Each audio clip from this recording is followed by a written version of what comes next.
Welcome everyone to Shanell Boss Talk with Jamelia Amor. My name is Shanell, and I am the owner of Shanell & Co., which is an event management and marketing agency specializing in event planning, marketing strategy, consulting, corporate gifting for corporate and small businesses. I'm also the founder of a few online stores, and I'm the founder of a few brands, most notably Lady Boss Roundtable. Lady Boss Roundtable is a professional network for women entrepreneurs who don't want to feel alone in their business. We educate, connect, and empower passionate women entrepreneurs. So we're very excited to have Boss Talk tonight, with Jamelia Amor of Amor Foundation. She was our guest speaker at this year's Lady Boss Roundtable Summit, and she's always dropping jewels and has a powerful way of connecting to your spirit. Okay. So she's going to drop a few more jewels for us tonight, focused on realizing your multi-vision purpose, which also was the theme of the Lady Boss Roundtable Summit. So she's going to talk through that, but then we're also going to do a Q&A at the end. And I'll also be in the chat room asking some questions as we go. So feel free to participate. And looks like you all are muted, so I'll tell you that. So tonight is all about education, connecting with other women business owners, and having fun. So let's get started. I'll ask you, Ms. Jamelia. First of all, welcome and thank you. You're welcome. Thank you for very much. You are welcome, and thank you for having me tonight. And then even for the Lady Boss Summit, I know it came from a conversation we were having about multiple visions and purpose, and just like really understanding like that has been like a niche of mine of just always working with multiple things, but then also helping other people discover it. So he was like, I don't know how I'm gonna do all this. I was like, you can do it. Yes. You can do it. It's a way to do it. All of it ties into your purpose, which is a huge part of who you are. So, yeah. Totally agreed. I'm very, very excited that we were able to connect, and just like it's amazing how just having a conversation leads to something huge. Yes. And that huge could be something that's so impactful to others, which is always the goal, right? Yeah. The goal with both of us. So can you tell us a little bit about yourself and your business first? Yes. So hello, everybody. I am Jamelia Amor, and I am in the business of changing lives one person at a time.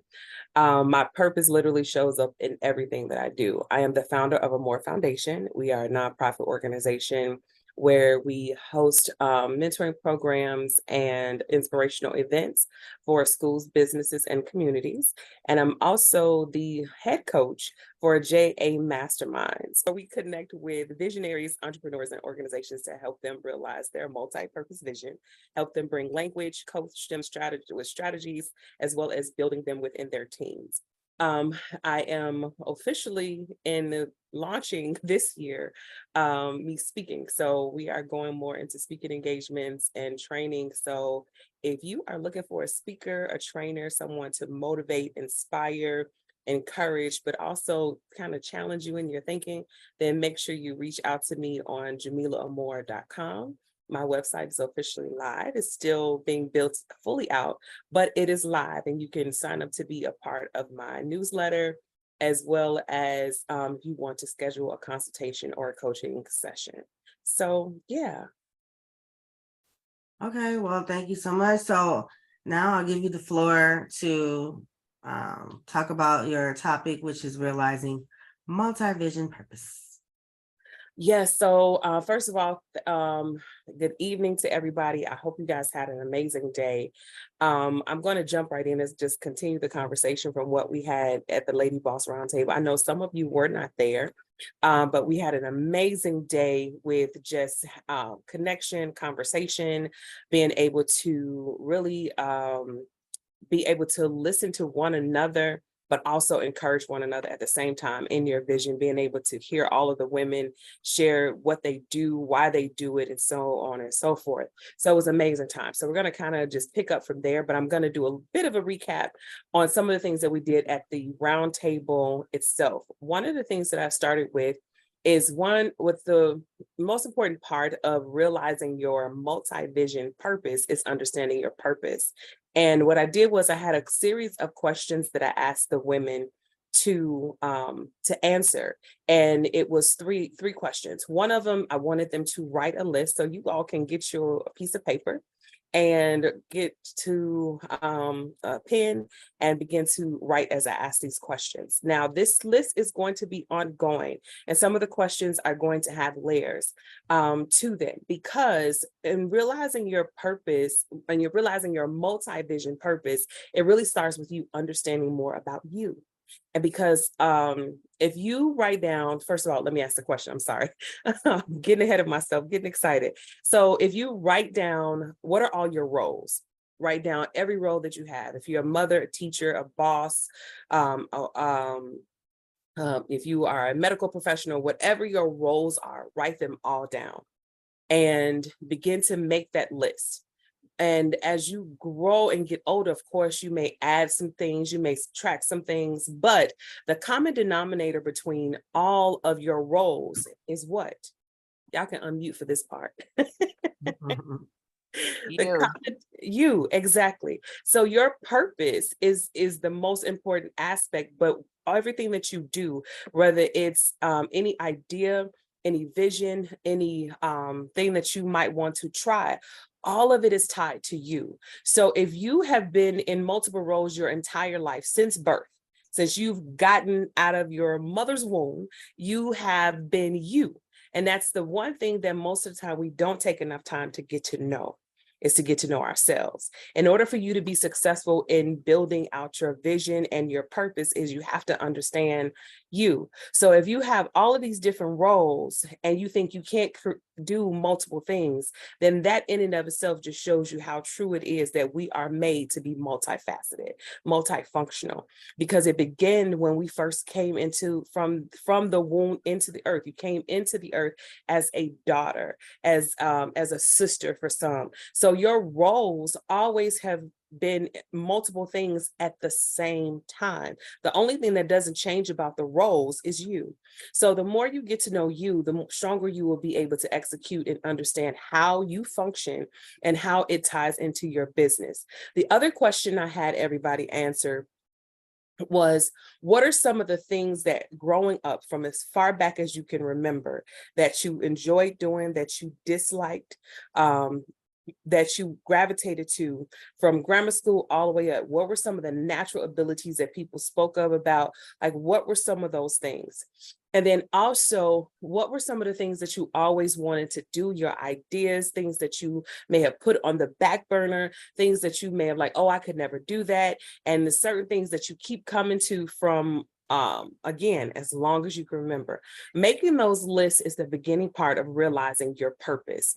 One of the things that we always say, or you find that a lot of business workshops or people say, like, understanding your why will help keep you going.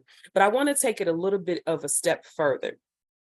And that if your why is just about people, places, or things, then it's going to be contingent on people, places, or thing.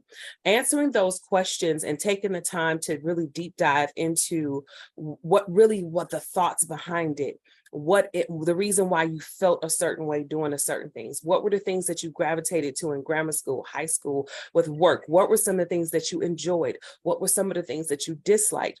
All of those will begin to help you discover your why.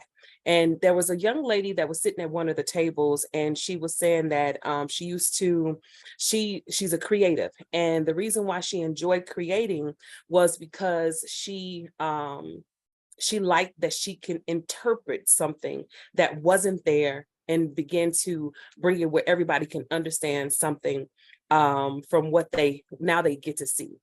And from that, what I helped her discover was that her why, and I asked her, like, how did that make you feel? And she began to describe it.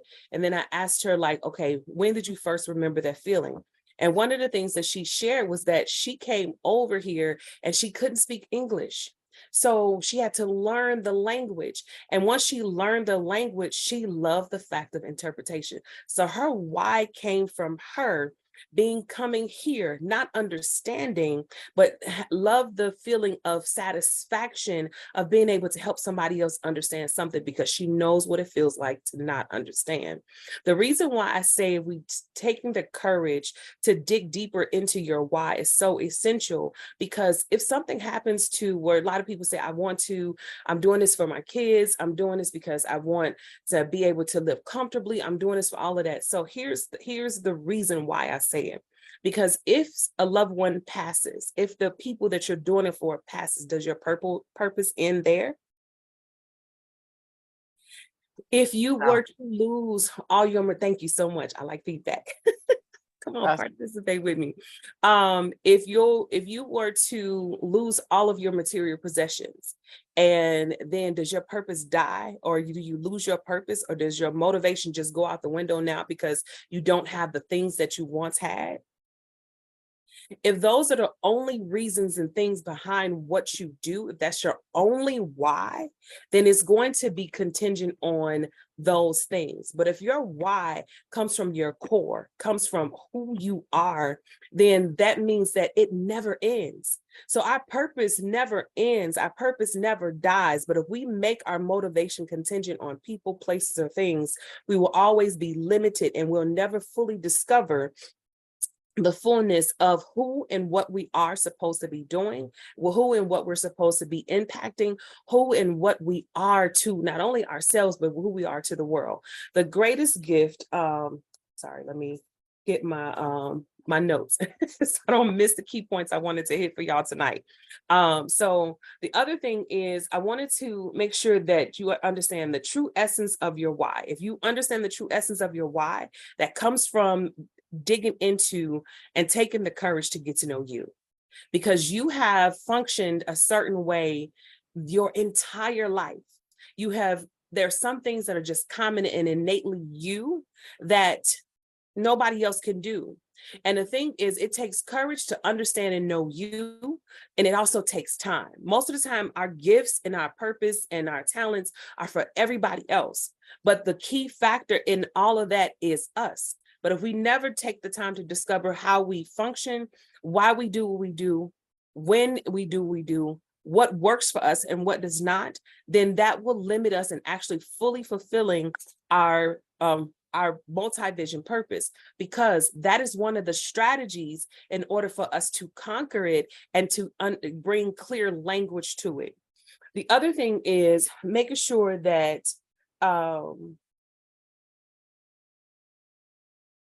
like self-awareness. I talked a little bit about at the roundtable, at the end, we talked about some of the enemies to your purpose, some of the enemies to your vision. And one of the main things we spoke about was comparison. And if you spend most of your life comparing yourself to everybody else and never fully understand the brilliance and the beauty that is you, then you're going to be limited in the impact that you can make, because you're always going to be looking and saying, this is not good enough. I didn't do this good enough. Oh, she did it better. The truth of the matter is, what if she did? But somebody still needs to hear your voice, because they're only going to be tuned to hear you. And if you constantly compare yourself to somebody else, you'll never discover or even improve yourself if you constantly looking at somebody else as the measuring line.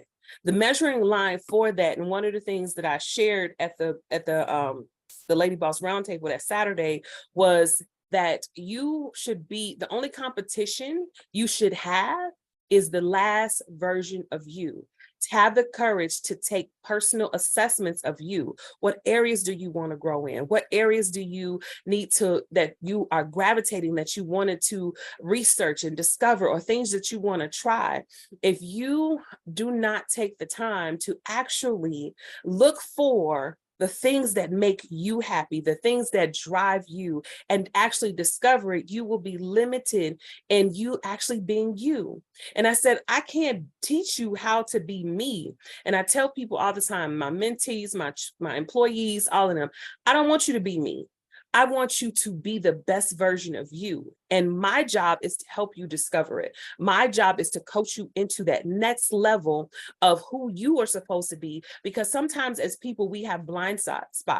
But like one of the things that I intentionally do is I look for the brilliance in people and help pull it out of them, whether it's at my mentoring programs, whether it's me coaching, whether it's my staff, whatever it is, I'm looking on how to pull the best out of people and also get them to do things that they never knew they were capable of doing. And the only reason why they didn't know they were capable of doing it is because they did not have the courage to try. And somebody did not give them the opportunity to mess up. Here's the reality. We are not going to be perfect at anything, but we can strive to continuously grow and get better. I tell people all the time, I'm allergic to stagnation. I can't stand it. If I feel like I'm stagnant in an area, that means then I am not doing my due diligence to continuously improve, not to be better than anybody else, but just for me to put my best foot forward. There's a poem where it says, and I speak about it all the time, and I cannot remember the lady who wrote it, but it's like it talks about the fear of our own brilliance. Like that fear itself is a quote that we hear all the time, and I can't believe I'm drawing a blank. Marianne Williamson. Yes, I think that's exactly it. But it's like we are more fearful that we're more powerful than we know. Exactly. Yep. But the thing is, we are powerful. You are powerful. But the thing is, I don't have to tear you down in order for my power to exude. Because guess what? And you don't have to tear me down in order for your power to exude. Because if you own fully all of you, it's going to come out no matter what. And so with that, it's going to take courage for you to actually take some time to get to know you, not just you as the mother, not just you as the wife, not just you as the employee. Get to know the inner workings of you and actually take the time to ask yourself some hard questions. Am I happy? Do I have peace? What bothers me? What motivates me? What excites me? Why, when and how am I disappointed? And the reason why it takes courage is because sometimes you'll realize that you are putting a lot of who you are and your contingency on what other people do and say. And it's not because of your own actions or efforts. And I'll let that pause right there for a minute. Most of what we do has more to do with other people than it actually does with us understanding ourselves. And then we go into a cycle of pleasing people more than ourselves. Now, I'm not saying that from a selfish standpoint, because the most unselfish thing that you could ever do is take care of you so that you can present the best version of you. And that in turns is the greatest gift you can give yourself and the world. Now, it takes time and it takes intentionality. And an enemy to your vision, really dig into that just a little bit more. The enemy to your purpose is comparison. Now, if you take the time to answer those first three questions and like, what are your roles? How do you fit into them? That is really just the discovery piece of that you are capable of doing multiple things. And also, if you think about it, for those who like, I can't do all of this stuff. I got so many ideas. I got all of this and blah, blah, blah, blah. And you feel like you got all these questions running and roaming through your head. Great. But now, be still long enough to write them out, to see why is that an idea? Where did that come from? Amor Foundation actually started when I was in high school, to be honest. I began to realize that I was very sheltered growing up. And I was like, there's certain things that as I learned them, I'm like, why ain't nobody ever said nothing before? That's part of the reason. But usually your why and your reason for beginning has a majority to do with some type of issue or concern, excuse me, that you have had over the years that have trapped you into a place that you like, okay, I got to figure out how to do this so other people don't do it, or other people can benefit from my pitfalls or my downfalls. One of the other things is sometimes if you actually look for and the question of what are some of the things that bothered you, what are some of the things that hurt you? What are some of the things that disappointed you? Because 9 times out of 10, your purpose is actually being birthed somewhere in the pain. And that's something that a lot of people don't realize. We try to run from pain, and Yes. knows I've had my fair share of saying, I am done. I don't want to do no more. I don't want to say no more. Don't ask me to do nothing. Actually, I quit about 1150 times this past year, just from just the cares of life is going to come. But at the same time, I am more secure in who I am, my purpose, and my identity than I ever have been in my entire life. But the pain served as a purifier. So you have to realize that sometimes it's like the pain, like, what do you think about when you're in pain? If your talk is negative and defeating, then it means somewhere in there you have begun to believe those things about yourself. So but again, it takes courage to be still long enough to deal with the thoughts that are in your heart. And I mean the good, the bad, the ugly, all of it, because it's going to help eventually sober you if you do the work. One of the other things is making sure that you understand, and this is one of my favorite aspects of it, is getting to the heart of the matter. And it's actually ironic because Amor is my middle name. So I'm like a big old heart walking, as some people would say. But it's like, if you get to the heart of the matter, you can articulate your purpose. You can articulate your visions with passion, and it does not seem like you're trying, because it is you. That's why it's so important for you to get to know you as a part of your vision and your purpose discovery.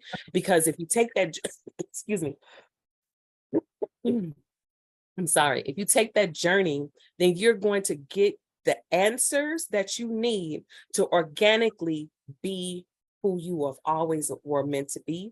And that in turn will help you be able to speak to your purpose and then see how your purpose ties into every aspect of your vision. Let's take Toya, for example. Like, she is a gatherer. Regardless of whether it's an event, if it's a fashion show, if it's networking, if it's for her job, if it's for her family, she gathers people and she creates events that literally make you feel empowered, make you feel like you matter.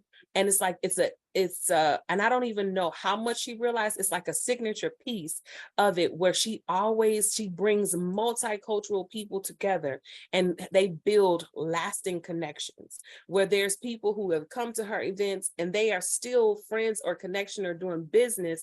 And this has been from when she first started, and before I believe she even and before all the other businesses and different things. That has been one thing that is one of the things that have always been the most common for Toya, is that it's always been just an earmark that she gathers, she touches people, she gives them opportunity, whether it's directly or indirectly. But her purpose is just that, being a gatherer, being somebody who creates, I would say, environments that are loving, that are empowering, that are fun, that are exciting. And it doesn't matter what type of event it is, you're going to walk away in somewhere form of fashion with that type of feeling from it. So it comes from her heart. It comes from, this is her passion. She can talk events, like she can talk business, she can talk people all day long. Am I right or am I wrong? Facts. So, but it's also because over the years, she's done the work on herself. And that in turn causes her to show up every time. Hard work. She do. Honey, And hard. it's a lot of work. Difficult. And it's courage. And most people quit. I don't know if any of you have ever heard of Miles Monroe, but there's a book that he has. And one of the quotes in the book, he says that the most expensive place, the richest place in the entire world is the grave. The richest place in the world is the grave. Somebody tell me why. Why do you think that is? And if you've heard the quote, then feel free to share. But why is it that the most richest place is the grave? Can I take a stab at it? This is Jessica. Yes. A lot of people don't live their dreams or ideas, and they die with them, and they never pass them on to the next person. Yes. Legacy. There's so much legacy that is in the grave because people who never discovered who they were. They never discovered their impact. They never discovered their voice. They never understood how important their piece of the puzzle, even if it was just a restaurant, there is no just to it. You have the best restaurant in the world because it may have been Auntie Mamie's recipes that saved a whole entire generation. There's history there that gives the power to the legacy. But somebody didn't have the courage. There was a young lady I was speaking with, this was about a year ago. She is an amazing baker, chef. And she literally said she always wanted her own restaurant, but she's working in this job and she was like, she's not happy. She's not doing what she was purposed to do or what was in her heart to do. And she said, well, I just felt like I never could. When did you begin to feel that way? And then she began to say like how family and all of these other things begin to get in the way. I said, who took your dream from you and you just let them? So I'm asking you all the same question. What parts of your dream has somebody taken from you and you just let them? If you don't discover or have the courage, and here's the thing, well, like, what if I fail? What if you do? It's a potential to happen. But what if you succeed? And if you do fail, don't look at it as a failure. And this is another strategy for vision. Don't look at the things that you may say is a failure. Look at, did you learn? It takes courage to be still long enough to discover what you learned from the things that you consider failures. One of my mentors, she would always say, she said, if you do not have the courage to fail, then you don't need to even start. But sometimes you have to have the courage to fail. There's a book also called Fail Forward. If you haven't read it, get it. I can't remember the author's name, but Fail Forward. But it makes so much sense. Sometimes the fear of failure literally will cripple us so much that we'll never put forth any effort. So it's not that the fear is going to go away. That is a lie. It's like, how do we get rid of fear? Sometimes you may never get rid of it. Do it afraid. Do it scared. Because then you'll begin to see that you are capable of a lot more than what you knew you were at the beginning, where it was nothing that you ever put your hand towards. Now you have things that you can say, okay, I did that before. Let me do it this way. Or I did this before. Man, I didn't know that I needed to do X, Y, and Z. Case in point, I have never worked with a website ever. I have so many lessons from this journey of trying to build out my website. And I was like, okay, but once I learned, I know it and nobody can ever rob me of it. I know some of the essential pieces, but now that just even makes me a better coach because I learned from my mistakes. Now I can coach somebody else on how to not to do the same thing or to know what to look for. But I would have never known it if I would have never stepped out to launch an official web page. I've had the web domain for years. However, the reality of it is I had to go through another phase of it so that I can understand, so that I can have compassion. But now I have a wisdom that I didn't have before. When we look at our failures as just failures, then we rob them of actually having the wisdom that we once didn't have, but only experience can bring.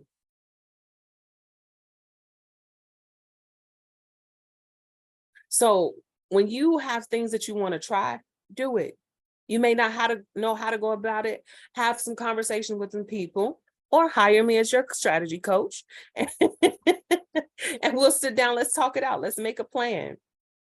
The importance of planning, and all strategy is plans that are put in position to help you actually prosper and succeed.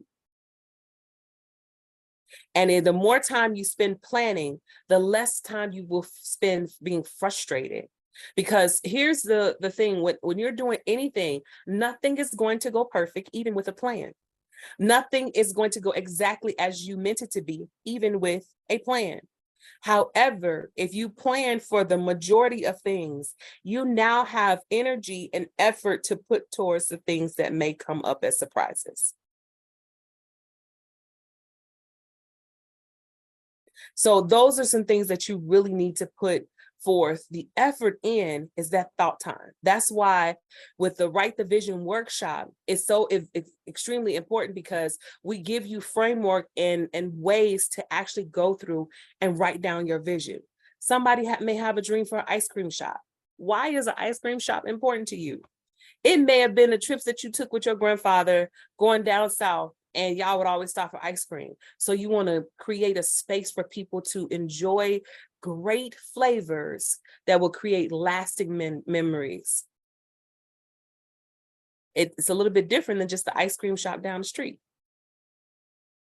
You see how your experiences can tie into the vision that helps you begin to speak into your different whys. Let's see, what else did I want to give you all? One of the things that I say is a definition of purpose. Purpose is a lifelong journey of discovery. You're not going to know your purpose overnight. That will continuously evolve over time, but has been with you your entire life. So I'll read that again. My definition and how I look at purpose is a lifelong journey of discovery that will continuously evolve over time, but has been with you your entire life. That's why I say, look back, and one of the questions is, think about all of the things that you've ever wanted to try, do, what made you happy, what made you sad, what made you angry, what hurt you, all those different things. Somewhere in those things, there's going to be a common theme. There may be multiple common things. There may be one solid thing that is like, this is my purpose. I had a passion for serving people. It literally brings me joy. So everything that I do has some measure of service around it, because I like for people to be empowered. My personal mission statement, and not outside of my business, is to enhance the quality of life of anybody I encounter. That's my personal mission statement. One of the things that I challenge people to do, especially when they're thinking about business, vision, purpose, is this.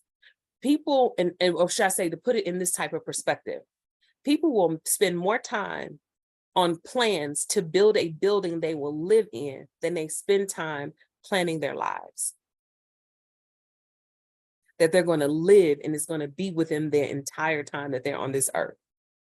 But you'll think about what you want your dream house to be, how you want the floors, how you want the bathroom, what your preferences are, but you haven't thought about where you want your heart space to be, where you want your mental space to be, where you want your financial space to be, all the things that make you you. How do I be a better wife, a better mother, a better person, better whatever? But if you don't spend the time thinking about it, planning for it. And what I mean by that also is, like, say, like, if you know that you want to have a better thought life, that you realize that your negative or the things that people have said is constantly taking over space in your brain, that you can't think about nothing else. One of your strategies could be journaling. One of your strategies could be reading things on mental and emotional health. One of your strategies could be sitting down with a counselor. For your heart, like, what's in your heart? Your physical health. Like, are you exercising? Okay, you're not good at exercise. So what is a small thing that you can change or do?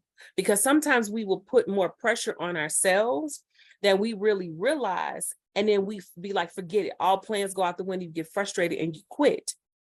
But if you pace yourself, and you give yourself the same grace and love that you would give other people. That was one of my biggest lessons, I think, over the last few years. And even when we did the panel on emotional health for entrepreneurs, I think it was something along that line, which is one of the things that I love to talk about, is emotional health for entrepreneurs. However, if you don't take the time to actually think about the things that you want to change, the things that are going to make you feel your best. Like, case in point, I am 5'10", but I love heels. I love the way I feel in my heels. So people are like, well, you too tall, you shouldn't wear that. Okay, that may be you, but for me, this is what I like. But if you don't know what you like, you'll let people tell you and dictate to you what you should and should not do in your business, in your life, and you'll never get to discover your purpose. It doesn't mean that you're selfish, doesn't mean any of that, but that intentionality, again, like I said before, the greatest gift you can give you and the greatest gift you can give others is going to be working on you. So there's different strategies that you can use for, and if you take the framework of looking at all of who you are, and it's like, as individuals, we have our mind, our body, our soul, we have finances, we have all the different things that make us, all the different ideas and all of those wonderful things that come along with it. Write them all out. And then then begin to identify, where did that start? When did I start thinking about that? But again, it takes time and intentionality.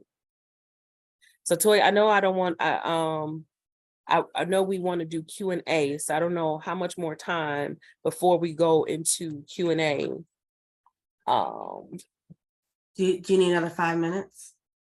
Yeah, just give me actually maybe 2, and I'll be good to go. So the bottom line of it all, it's like your vision, it comes from you taking and having the courage to ask yourself the questions and digging deeper.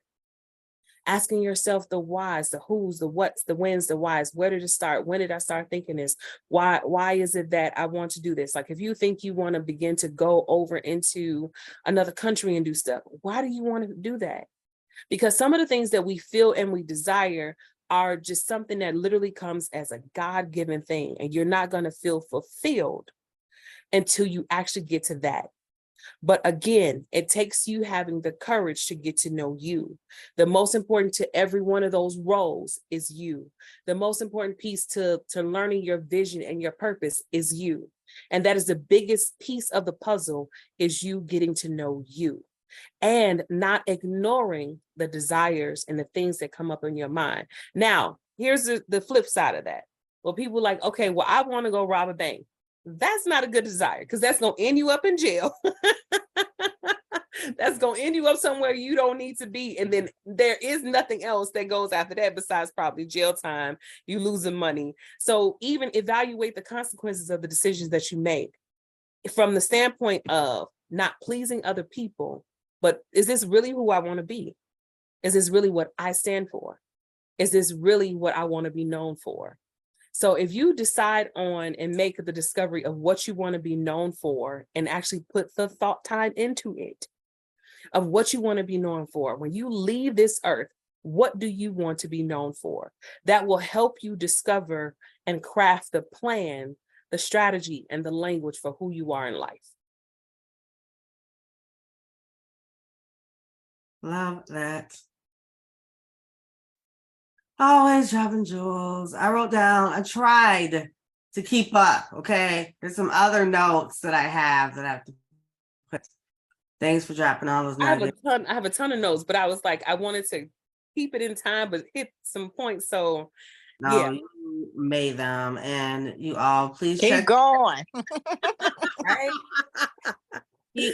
Please check the chat, and you'll see some of the notes that I put in there from Miss Jamelia. Again, I try to keep up, but we'll do Q&A now. So you can either ask via the chat or ask, like, unmute yourself and ask Jamelia directly. Have the courage to unmute yourself. Yes. And ask Jamelia directly. This is Jessica. Hi, Jessica. Hey, I'm gonna come off a video so you can see my face. Come on, I like to see the people. Can you see my face? I'm sitting. All right. Inspiring, uplifting. There's something that you had said tonight, and this is one of my goals. And knowing your purpose. One of the things is I struggle with, and even the goal that I have this year is redefining my purpose, because I always know to be like the connector, but I'm also reevaluating not only myself and people around me that I have to get a new tribe. So I guess my question is more so how or what advice or strategies that you suggest of me getting a new tribe or removing myself from the current, because I think it's settling and complacency. They're good people, they're hard workers, but we're not there anymore together. I'm so glad you asked that, because that was one of the other points that I wanted to make sure I mentioned tonight about having divine connections. and not being afraid of growth. Sometimes we get, and so sometimes we can be around people and they're comfortable with what they've known us for. And so they have to we have to relearn ourselves, but we also have to teach people how to know us. And if they can get on the bandwagon, great. But if they can't, it's like no love lost. But I refuse to stay and end up like one of those people who is in the grave, but they never lived the full out. Like they never lived full out. So you have to actually make up in your mind if being connected to people who are stagnant is more important because you're afraid of hurting them. So you'll hurt yourself and never fully live. Thank you.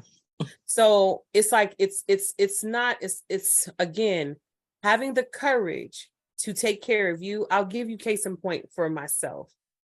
This past year, I literally, I lost my dad. After that, I was unavailable to everything and everybody for a period of time because I just didn't have it. Now, the thing is, people were used to me being a certain way. And I had to have the courage to pause everything and everybody to make sure I was okay. Because if I did not, I would be no good to nobody. And then who's really getting a disservice? I wouldn't be speaking here today because I would have been done. Because I said it a few times. I'm like, I ain't talking to nobody else. Don't ask me to mentor, coach, talk, train, do nothing. I'm done. Stick me up under a rock, close the door, stick me in a cave, and then holler at me if I ever come out. Because pain will counsel you. And pain will also cause you to want to shut down and shut out. And the thing is, it should begin to produce some type of life. So I had to make a choice to make sure I was okay first this time, because I was so used to being the caretaker of everybody else. And I'm the oldest. So by position, I'm the big son. I've been in management for years, always taking care of people, like literally since I was a kid, because I'm the oldest. So it's literally everybody you're going to give Jamelia 100%. Not like she's giving it to everybody else. I'm going to give me what I've given to everybody else. And the thing is, the byproduct of it is the people around me benefit because now I have more peace. Now I'm actually fulfilling my purpose. And I have the courage to say no when I need to say no. Whereas before, I would have figured out how to and would have sacrificed me in order to make sure that everybody else is okay. And I've done it for years. Not from a place of like I was trying to intentionally harm myself, but we have been taught to be everything to everybody else except for ourselves, and we be out of balance. You know how that that balancing scale weight, if we keep giving everybody our time, and say if it's here, our time, our effort, our energy, all of this stuff, and we give ourselves nothing, then it's out of balance. So you have to have that balance between giving yourself your time, giving yourself your energy, still because giving to others is a part of benefiting for you, because there's a sense of gratitude and service to one another, because we're not supposed to be completely selfish, because selfishness will isolate you. But when you have it in balance, you get to have the community and you get to be the best you that you can be. So I would say the strategies is, if you know that the people that you are currently around, they don't have vision, they're comfortable. I had a conversation with somebody from my past, and I realized I'm like, I am not the same person from 10, 15, 20 years ago when you knew me. I don't even think the same. And I was grieved for them because I'm like, they're very complacent and they're comfortable with where they are in life. And I was like, I don't want that. I want more. Not for the standpoint of being greedy, but I want to leave a legacy. My grandfather and my great-grandfather were men who owned land in Missouri back way back when. And it's like they had to fight for that. and their family benefited from it. But they had to have the courage to do what was necessary to get that land. So what will you go get that will leave a legacy that will make you feel extremely fulfilled, but then also leaving a legacy behind, but also leaving something for others to stand on? Because it's not from a selfish perspective, but if I'm no good, I can't build or do or encourage or any of that because I don't feel it. It comes from a different place when you actually feel it for yourself because you're genuinely being truthful. Thank you, You're welcome. Gems. And plus, where's that class about the Write the Vision? I want to Write the Vision workshop. I go on my website, jameliaamor.com, sign up for the information, and once we get the date secure, it's either going to be April 22nd or 23rd. I'm waiting to get the time back. If the 22nd is going to be a Saturday, if it's the 23rd, it's going to be a Sunday evening. I prefer a Saturday day, so I'm just trying to confirm the location. Once I do, all the prices and information, I'll send that out to everybody who signs up. And if you want, but also don't forget, I do have the personal strategy sessions, those or coaching sessions. So I have the strategy sessions, coaching sessions, or strategy and coaching combined. And it could be for life and business. You can either just your life, just your business, or you can do a life and business combination. So my starting prices are $250 an hour. But I guarantee you what you get from, as you can see, from just an hour's worth of time, you're going to walk away with so much that you can stand on. And I am more of a principle-centered type of teacher, talker, presenter, because I want you to learn the principles of things so that they become a part of you. And whether we have another conversation or not, certain principles will stick with you for life. I would do that. That'll be my next move. Thank you. Okay. That was a great question, Jessica, and Yes, even great better question. answer, Jamila. Does anyone else have any questions? Pop them in the chat, or you can ask her directly. Excuse me.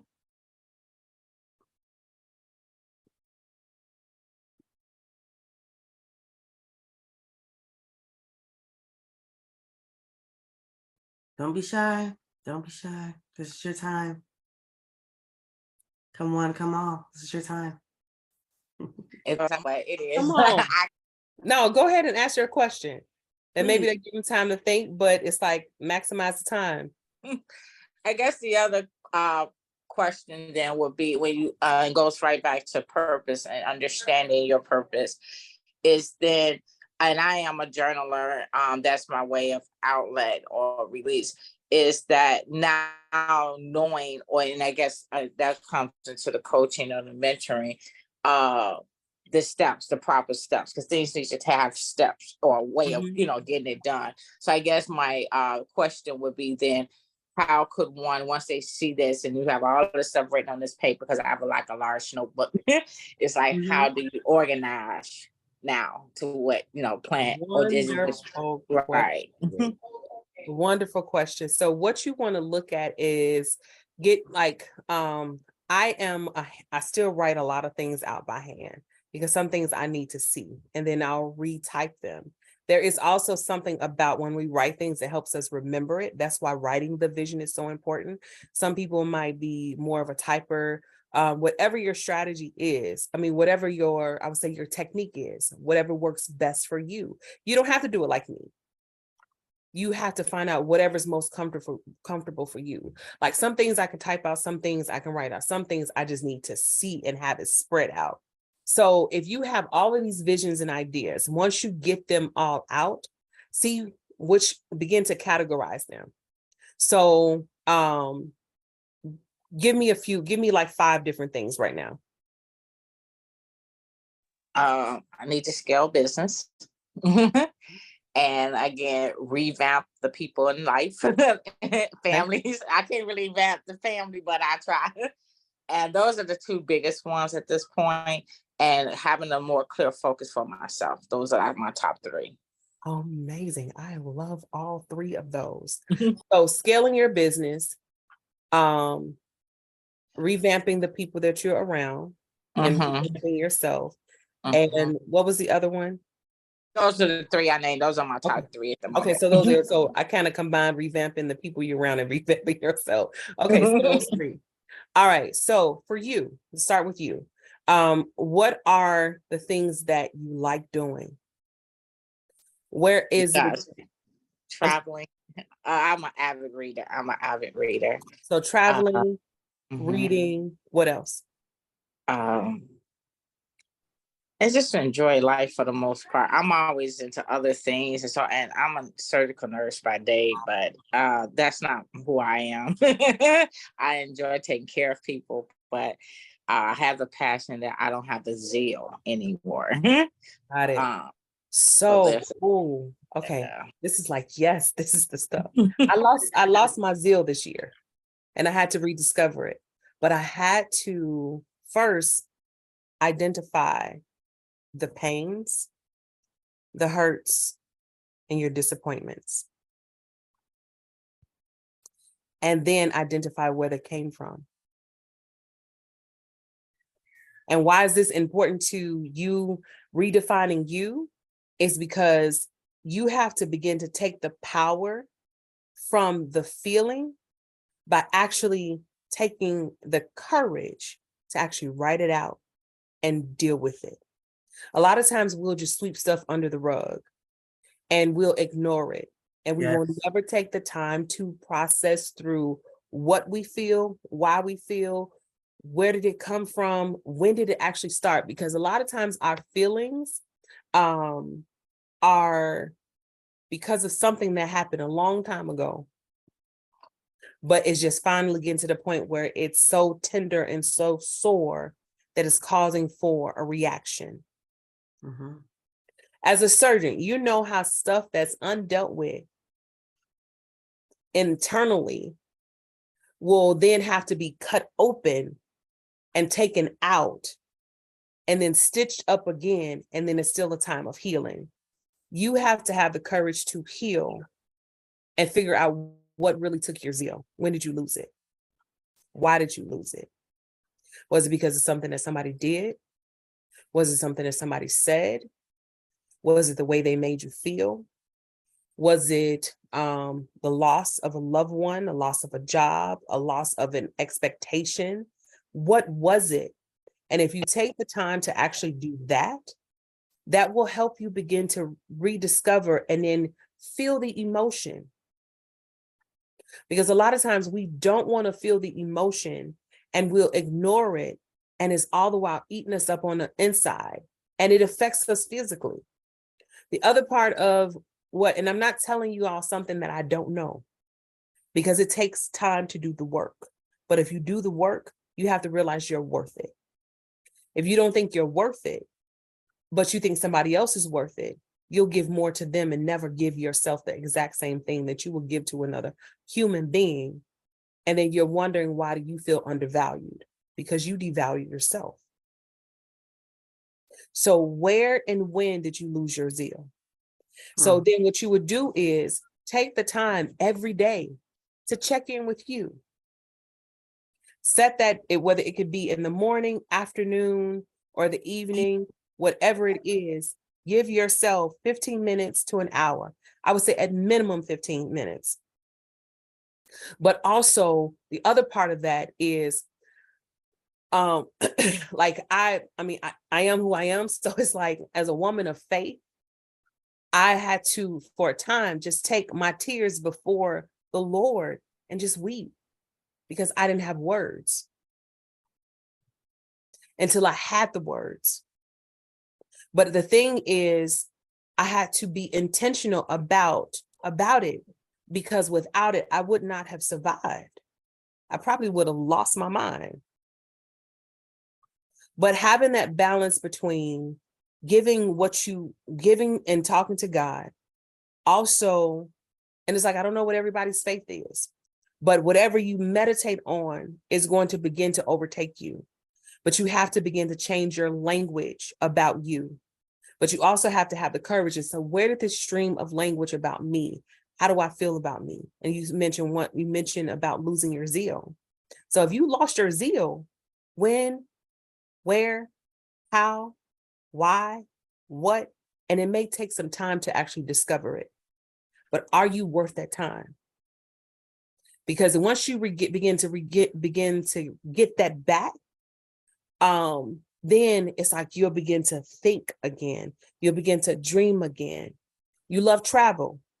Plan you a trip, even if you have to go by yourself to somewhere that you've always wanted to go. Take the time, even if you got to put a percentage of what you make to the side into your own separate account. I have a me account now. That money I don't spend on nobody but me. So financially, I have a give account because I'm generous. I love giving. I have my bills, my savings, my business. I have a give account, and then I have a me account now. I didn't have the me account before. That's money that I spend intentionally on me. Where I have a me account, savings account, that's for my travel. I love to travel. The other stuff is my hair, my nails, the food I want to eat, and spare no expense. Because guess what? For some, they'll end up spending more on somebody else than they ever will for themselves, but you doing all the work. Even in your business, they tell you pay yourself first. But even in your life, pay you first. For those that tithe, you are a giver, whatever that stuff. And if you don't know the principle of tithing, that's something else to study. That's a whole nother conversation. However, the principle of putting money to the side for whatever it is, even if you're thinking of starting a business and you haven't started, start you a business account, even if it's not with the formal name, but this is the money that I'm putting to the side to invest in my business. This is the money that I'm putting to the side that's just for me to do whatever I want to do with. Because sometimes we get so bogged down in the responsibility of life, the cares of life, that we forget to enjoy it. So you would need to schedule some intentional enjoyment time, but also schedule you some intentional work on me time. So those are some of the practical side of strategies, because there's things that are in theory, there's things that are spiritual, and there's also the practical side of it. You have to do the work. One of the things that I tell people all the time, I can't do the work for you. I can give you all the information in the world, but you're going to have to go through the steps and do it for yourself. But you first have to decide that you're worth it. Thank you. I heart you. All right. All right, we'll take one more question and then we'll wrap up. Does anyone else have a question for Jamelia? Yes, I actually do. You almost touched on it. And hi, I'm Helena. I'm sorry. I'm at work, so I'm in working mode and still want to be here to support my sister. Love you very much. Love you too. I wanted to ask this question. You don't have to give too much away, but just give a little nugget here and there. You were starting to talk about prioritizing, I think, your business. Mm-hmm. So me being someone multi-purpose, I'm owning and doing multiple businesses and things at one time. And I know, and sometimes we get to the space where we have all these ideas of things we want to do or things we're supposed to do. Do you have any particular type of gems or quick strategies or something you would like to speak to on how to get yourself in a place to be organized, not stagnant, but moving and making sure that you are living out your multi-purpose life? Yes. The first thing I would say, first of all, I love you. I'm so glad that you are here. You always ask great questions. But yes, that's a great question. And thank you, because that brings me to one of the other points I did want to talk about. But also trying to be mindful of time. But I'll say it like this. First and foremost, it's like, as you realize that you have multiple visions and purpose, don't mean they have to be done all at the same time. And I want you guys to relieve yourself of the pressure of feeling like you have to do it all right now. However, being intentional about flushing out that idea. One of the techniques that I do with some of my coaching clients is I have them dream of what it actually looks like, what it feels like, what it tastes like everything about your vision, and actually taking that time. And as you walk through that, then you're actually begin, and I'll take notes, or I'll have you take notes or record yourself, and then go back and write down everything, your entire plan for it. You already have it. The thing is, you haven't walked through it yourself first before you have somebody else walk through it. So with that, if you are planning to do like, and I know some of yours, so it's like with coaching and with consulting and the conferences and the workshops and the training and the retreats, all of those different things. Some of them fit up under the for-profit side, some of them fit up under the nonprofit. Actually discovering what are the different things you want to offer and do will help you begin to identify what goes for the for-profit, what goes for the nonprofit. So that's one part of it. The other part of it is see the things and what is where you can actually go through and see where are the things that you need to learn. What are the things that you enjoy? What are the things that you hate? Because if you discover that, you'll know where to hire. Because it don't, like, in the beginning, you may have to be everything. Mm-hmm. But if you actually take the time to think about, you may be able to create other avenues and pockets to utilize for your coaching and development, while offering them free services in exchange for them doing the things that you don't like doing. Mm-hmm. Therefore, you're able to still get things accomplished, still pour, still be able to see and test out your techniques and all of those things. Now you have answers that you didn't have, but it all served, and it kind of had a multi-tiered thing that went on along with it. So that's one thing that you can do. The other thing you can do is schedule you some time, if it's not daily or weekly, block out you or some time for you to actually write and think into what it is that you have done, what it is that you want to do, and then put you some timelines behind it. Like, if you know the first thing that you want to focus on, or I'll say this is the question that I like to ask more importantly. What is the one thing that you know if you never accomplish, you will regret it when you leave this earth? That lets you know where to start. Mm-hmm. However, here's the tricky part about that. Some of the other pieces of your vision may actually get you to the place for you to be able to accomplish that one thing.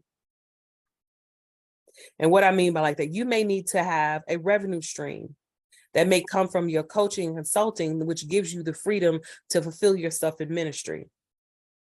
Because if you don't fulfill that one piece in ministry, that may be the one thing that you regret. But what is going to give you the freedom and the time freedom, the mental freedom, the emotional freedom to be able to accomplish that one thing? And that's how you begin to strategize. And it literally will become like a tree. And then you'll know what to prioritize, where to position, and then where to begin to plan into different things. And the timelines will begin to really come alive all their own. Mm-hmm. Does that make sense? Absolutely. Thank you. You're welcome. Well, thank you for that question, Helena. I will say that for the summit, like, a lot of work for me took place with doing the social media aspect, and of course, like, just the marketing in general. And yes, that's my background, but it took so much time, right? When I could have been focused on some other things. Thankfully, I was able to fulfill, like, the overall passion and the overall goal, the overall objective of the summit. But I know for a fact that I need to hire someone to like overall manage that social media aspect and marketing. As far as, like, I could do the strategy, but as far as pushing it out and all that, I really need to hire someone for that for next time, so I could focus on some of the other things that matter most. So really understanding that, and like Jamelia said, we can do it all. We could definitely do it all.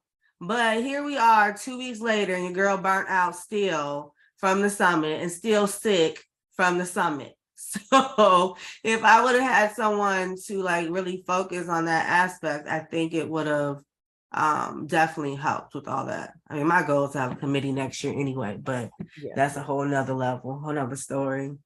But yeah, I'm sorry. The art of delegation is a skill, and it is a challenge, because if you are used to and you have a certain standard to how you want to do things, it's Yeah, hard to relinquish it to somebody else. However, when you learn the freedom that you get from delegation, and again, you could tie it into something else where it makes sense to you, and somebody else, and like say, because when you started out, you may not have the funds to pay somebody to do all of that. But in exchange for your experience, exchange for you being able to share their strategy with them, now they're learning a skill that they can take into something else. right. So that give back part of it is essential. But the art of delegation is a skill, and it is a challenge. So much challenge, and it's something that I realize that I really want to focus on getting better at. That's one of my number one goals after, experiencing this. And as you know, I've always had this little issue, right? But for me, but I think it was like really, because I'm also pregnant. So it's kind of like, it was really coming at me where it was like, hey, no, time out for this. You have reached your limit. You can no longer like function like this, right?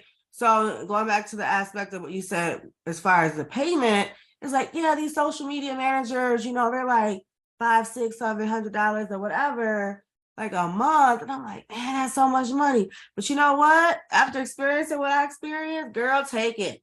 Okay. Because if it's gonna give me more peace of mind, and I'm able to, like I said, focus on other things to make the event even better, then I'm gonna do that. It's gonna be worth it. Because the time that I put in, oh no. Just think about how much you would charge somebody per hour. Exactly. And then the amount of time that it took you, whereas you could have had peace of mind to focus on something else that would have continuously enhanced it to a whole nother level. That is another strategy. Knowing when to delegate. Knowing when to delegate is so essential. Like, I know for a fact, I am eventually going to have to hire somebody to manage my social media, because guess what? I don't have the patience and grace, because I know me. Yes. That's when knowing yourself is key. Some people have it and and I'm mesmerized, and I'm like literally mesmerized by, I'm like, dang, that's cold. I would have never thought of that, because I would have never thought of that. So that's when you have people, I say all the time, some people have a grace, and I call them anointment. They have an anointment in the area that I just don't. Same way I have an anointment in areas that people don't. And that's like my silly way of saying, like, you got the juice in a sense. Like, you just anoint me to that. Like my hairstylist, he is anointed to do what he do. I can't do what he do. That's why I pay him to do what he do. So it's like, you have to realize that the same way, again, if you value you, you'll value the things that other people do differently, because you'll realize I can't do it. Can I figure it out? Yeah. Do I want to do it? No. So those are some of the things that you also have the courage and know, are you worth the investment of taking that stress off of you? Yes. So that you continue to grow and build. Yes. Because that's the name of the game. Because if you perfected it, you know what needs to be done. Now you instruct, pass along, so that you can focus on other things. Exactly. Yep, I got my marching orders. Okay. All right. Well, thank you all for your time. Thank you so much, Jamelia. Do you have any final words? You want to share maybe your top 3 tips? Yes, I saw somebody put in here like about the social media. Hey, Eden, tell the baby I said hello. TT say she love her. Tasha, I'm sorry. Tasha, I completely agree. And that's why, if anyone finds a social media manager, let us all know. I've had people text me like, oh, girl, who did your content? Girl, me. But I'm not doing it for others. Like, I can help you with strategy, but actually, like, executing it, no. So because it takes a lot of time. But if you all know anyone, an amazing social media manager, and anyone who's listening to this video, reach out to us, because I'm telling you, if one of us, like you, and we doing well, we gonna tell everyone, because social media managers are hard to, like, I'm sorry, but good ones are hard to find. So please let us know. So we have to do it ourselves. Yeah, I think the number one thing with any of it is going to be have the courage to get to know you. Yeah. The good, the bad, the ugly, the indifferent, all of that. Have the courage to get to know you. The second part of that, which is still part of part one, is have the courage to do the work. Because again, the greatest gift you can give anybody and the greatest gift you can give yourself is doing the work for you. The second thing is don't be afraid to dream.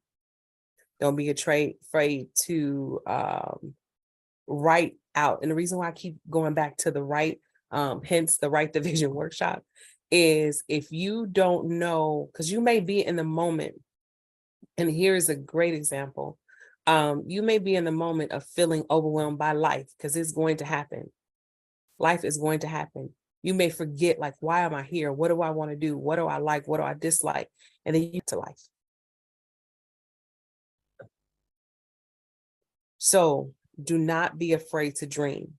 Do not be afraid of any one of your ideas, any one of your the things that you may think you want to do. Even if you never do it, but the fact that you flushed it out, and you maybe have the space and opportunity, and now you have vision prepared, and somebody must come up to you and be like, hey, I have $1 million and I'm just looking for visionaries to invest in. And what do you want to do? Now, because you've done the work of writing it out, you can tell them exactly what you want to do, how you want to do it, and say, hey, I already got the plan. I just need the resources. Mhm. Again, that takes courage. And I would say thirdly, it still kind of ties back to the first thing. Prioritize you. Because in prioritizing you, everything else will fall in place.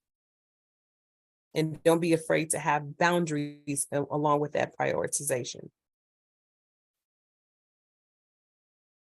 You're like, what does all of this have to do with vision and realizing your multi-vision purpose? Because just like in the beginning, with every single role that you have, what's the common denominator? You. All right. Okay, do you have, well, you said that can you please reiterate the event that you have coming up? Yes, Write the Vision workshop. It is a workshop where we are going to go through and write the vision, whatever it may be. You may want to do it for something personal. Like Jessica's example, she had life, she had business stuff, but we got focused on her for as redefining her.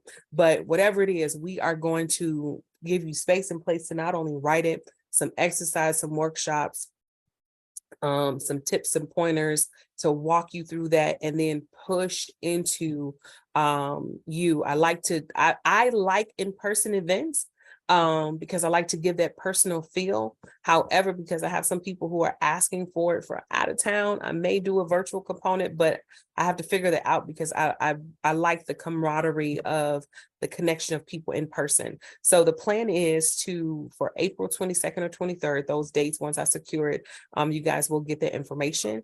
Then we're going to do Write the Vision workshop. And then if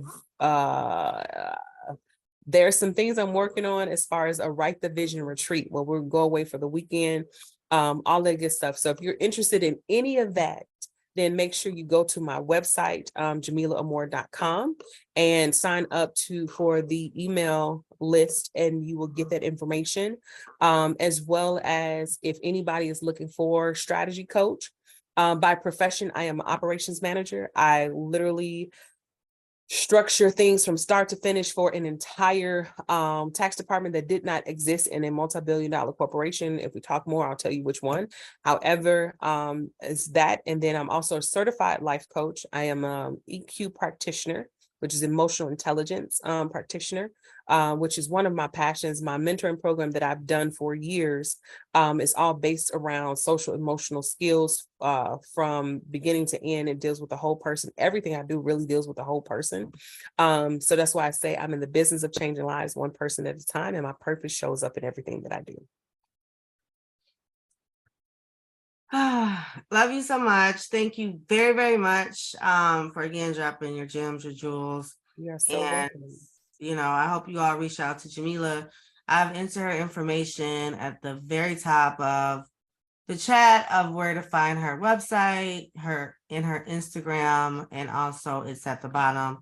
Her website again is Jamelia Amor. So again, thank you for attending Shanell Boss Talk with Jamelia Amor. I just entered this into the chat, but our next in-person event will take place for Lady Boss Roundtable. It's going to be a co-working strategy session with a guest speaker, and we'll do roundtables. We'll do speed networking, which is one of my favorite things to do. And that will be in the Bolingbrook, Illinois area. The next Shanell Boss Talk, which is virtual, is planned for May. And I'm really going to sound pregnant because I'm due at the end of May. So excuse that in advance. And if you want to speak, you can complete the speaker submission form by going to our website, ladybossroundtable.com. And lastly, if you're not part of our Facebook group for Lady Boss Roundtable, join that. And that is just Lady Boss Roundtable. All right. Thank you again. And you all have a wonderful night. We'll see you next time. All right. See you Good later. night. Bye-bye. Bye.